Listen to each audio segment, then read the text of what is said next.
Bienvenidos a la era del consumidor. La publicidad se reinventa, así que bienvenidos también a la comunicación perceptual. Estamos con Alberto Morales, el escritor de este libro, acá lo tengo, que se llama exactamente así, Bienvenido a la era del consumidor. Alberto es director de una agencia que se llama Morales.com, es abogado, publicista y un hombre de las comunicaciones. Alberto, bienvenido a nuestro programa de negocios. Muchas gracias, Juan Carlos, por la invitación. Bueno, ¿por qué el interés por escribir un libro sobre el tema del consumidor? Pues mira, yo pienso que ese libro es producto de una angustia, por decirlo de alguna manera, en el sentido de que en los últimos 3 años nos dedicamos a hacer una investigación profunda allá en la compañía, reflexionando sobre las modificaciones que se han presentado en la industria publicitaria. Porque la industria publicitaria degeneró en ser un negocio financiero y perdió el foco, que es el de saber comunicar. Pero a ver, explíqueme eso más despacito porque quiero entender cómo así que de comunicar pasó a ser un negocio financiero. Sí, mira, cuando tú miras la historia de la industria publicitaria, que está ahí un poco narrada, tú descubres que son los creativos, David Ogilvy, los nombres de las empresas publicitarias estaban asociadas a los nombres de sus fundadores, que eran los creadores de la comunicación. Ellos creaban modelos de comunicación y esos modelos de comunicación eran lo que compraban los clientes. Entonces, The Big Idea, decía Leo Burnett, ¿cierto? Cada uno tenía una manera de abordar la cosa comunicacional.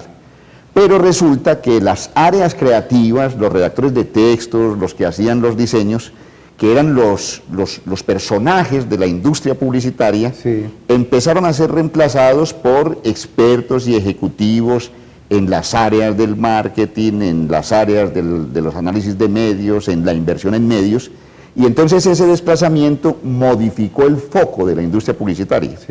Hoy, con el crecimiento de las transnacionales, los grandes grupos de comunicaciones que se van organizando, quienes dirigen la gestión de la empresa publicitaria ya no tienen nada que ver con la comunicación. Entonces, la hipótesis nuestra es que la industria publicitaria degeneró en ser un negocio financiero, hacer alianzas, grandes negociaciones, pero se perdió el foco alrededor de qué hay que hacer para comunicar bien. Hay algo que está pasando también, Alberto, y es importante que lo analicemos desde su mirada, y es cómo cambia ese consumidor final, que anteriormente era un consumidor muy pasivo, pero ya en virtud de todo lo que está pasando con los medios sociales, con la tecnología, con el Internet, es un consumidor muy activo. Es cierto, hay un planteamiento que hace Peter Drucker en la década del 70 que revolucionó esta industria, porque Peter Drucker dice: ¿quién define el futuro de su negocio?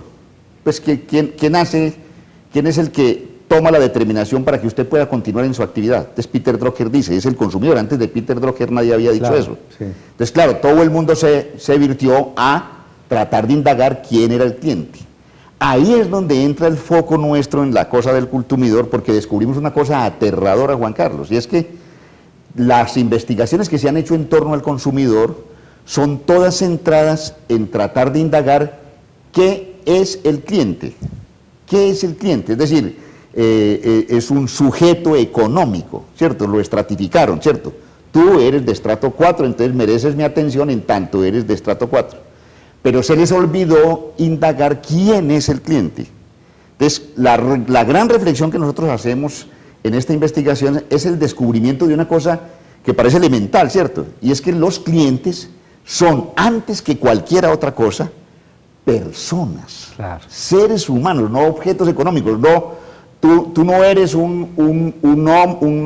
pues una persona de sexo masculino entre 40 y 45 años que tienes estos ingresos, no. Eres una persona con un mundo adentro, ¿cierto? Y todo el proceso investigativo que nosotros realizamos está orientado en esclarecer qué es lo que hay allá adentro, ¿cierto? ¿Qué es un consumidor? Entonces, cuando empezamos a indagar qué es lo que hay adentro, Juan Carlos, descubrimos una cosa formidable. Encontramos dentro de todo el proceso investigativo una antropóloga inglesa que se llama Mary Douglas.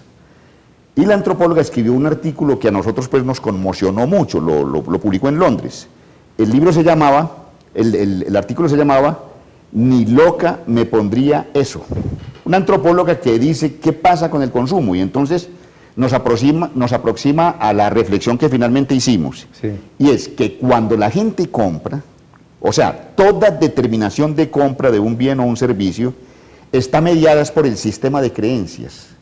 El mundo es como la gente lo mira, ¿cierto? Entonces, cuando alguien dice ni loca me pondría eso, es porque es cierto, ni loca se lo pondría, aunque otra persona tome la determinación de ponerse lo que quien no quiere ponérselo lo hace, pues, o comprar algo que otra persona jamás compraría, ¿cierto? Porque cuando la gente compra, está expresando en lo que cree. Sí. Entonces, lo fascinante de esta investigación es que al escarbar, vamos descubriendo en dónde se construyen las creencias. Sí. Y las creencias se construyen en los entornos culturales. Entonces, la cultura es la que desencadena creencias, ¿cierto? Entonces, nosotros decimos que la gente cuando consume, no consume, sino que cultume. Es cultumidor porque está expresando en lo que cree. Hay algo que se ve en el mundo publicitario, es que ya no solo es de publicistas, sino que, como usted lo mencionaba, hay una serie de disciplinas que confluyen, entre ellas la antropología, la sociología, la misma biología. Claro, nosotros reivindicamos eso en el libro, es decir, esa visión que existía en el pasado de que los conocimientos son compartimentos exclusivos, yo no sé si no de comunicación, no sé si no de ingeniería, no sé si no de finanzas, ya no son válidos, porque en todas las áreas del conocimiento confluyen todos los conocimientos. O sea, hoy no es posible hacer una gran obra de infraestructura sin pensar en el tema social, en cómo nos vamos a relacionar con las comunidades y demás, de la misma manera que hoy no es posible hacer comunicación sin pensar en la antropología, en la sociología, en la psicología. Bueno, vamos entonces ahora sí al tema de la comunicación perceptual. Claro. ¿Por qué es tan importante? Porque es una consecuencia de esta manera de abordar al cliente, al consumidor. Cuando yo digo que el cliente es cultumidor y parto del supuesto de que el mundo es como cada quien lo mira, ¿cierto? Sí. Entonces se nos aparece luminosa en la investigación una frase de Einstein. Einstein dice, los hechos son los hechos, pero la realidad son las percepciones. Sí. O sea, tú puedes conjugar el verbo, poner la frase y creer que estás comunicándote, pero realmente si esa comunicación que tú estás desarrollando no es compatible con el sistema de creencias que tiene el receptor del mensaje, entonces no hay comunicación. El mensaje no es percibido adecuadamente. Sí. O la gente puede leer algo distinto a lo que tú estás tratando de decir. Sí. Ahora escuchaba, me pareció fascinante la afirmación que hacía el experto que estabas entrevistando, en donde decía, es que el problema, en el fondo, en la negociación, es cómo percibe la negociación y no si tú crees que ambos quedaron contentos. Alberto, si yo soy una empresa pequeñita o mediana, como la mayoría de nuestra economía, Sí. ¿qué debe aplicar en su día a día para decir, bueno, esta teoría es interesante, la del cultumidor, ¿yo qué debo hacer?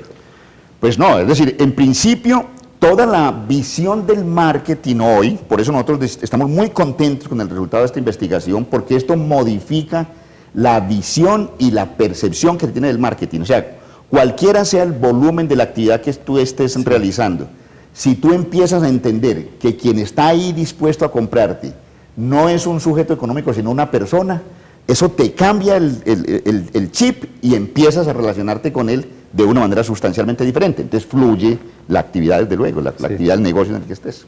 Alberto, de verdad que muchísimas gracias por compartir con nosotros este tema, muchos éxitos con el libro. ¿Dónde se consigue? Mira, lo estamos vendiendo pues en la oficina, la versión impresa, la gente nos llama y se los enviamos, pero también en la página web existe el mecanismo para encontrarlo y se puede comprar, vale pues $7. O sea, se puede bajar en formato PDF, sí, claro. Un PDF, un formato. Sí, claro. Bueno, Alberto, de verdad que muchas gracias nuevamente por estar con nosotros. A ustedes por habernos invitado, gracias. Muy bien, este es Negocios, ya regresamos.